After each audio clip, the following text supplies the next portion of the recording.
In a surprising turn of events, former President Donald Trump's much-anticipated meeting with Russian President Vladimir Putin in Hungary has been officially called off. The White House has confirmed that Trump will not be meeting with Putin anytime soon due to a recent phone call between negotiators from both nations that took an unexpected and unfortunate direction. Just last Thursday, Trump had expressed his willingness to meet Putin in Budapest following discussions among high-level advisors from both sides. However, reports indicate that Moscow has since decided to withdraw from in-person preparatory meetings, putting a damper on the summit plans. Trump's original intention was to gather officials from both America and Russia in Hungary to lay the groundwork for a productive dialogue.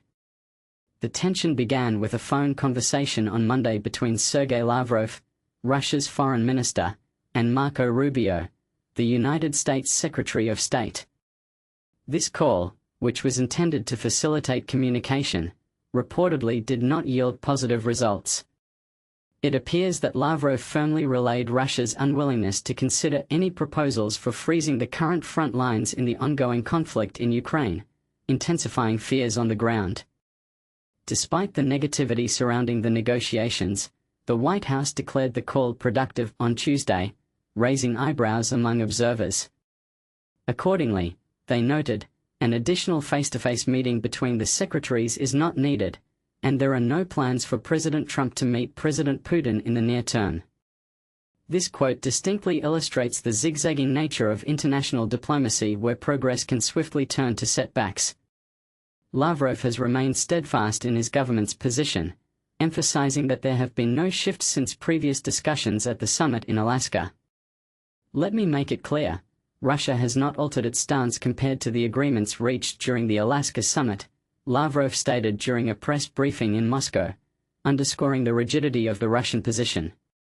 On the other hand, both Ukrainian and European allies expressed relief upon hearing about Russia's refusal to engage in negotiations, as there were growing concerns that Ukrainian President Volodymyr Zelensky might be coerced into surrendering territory, specifically, to appease Moscow in the pursuit of peace.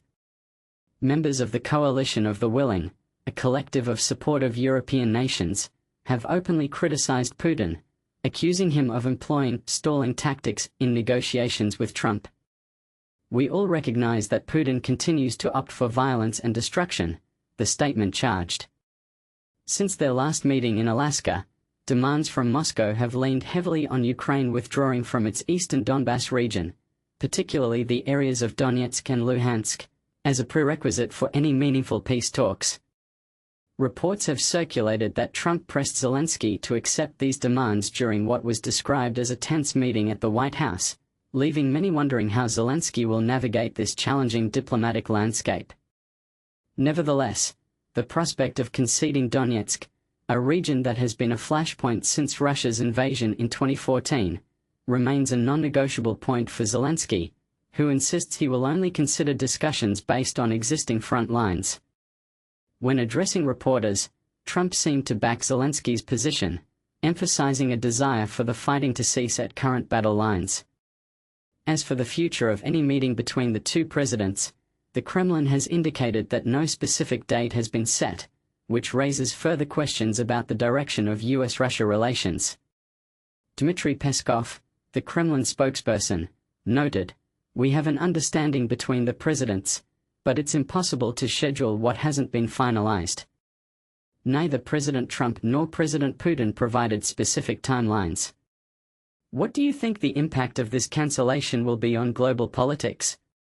Will we see an escalation in tensions, or do you think this is an opportunity for both sides to reassess their strategies? Share your thoughts in the comments.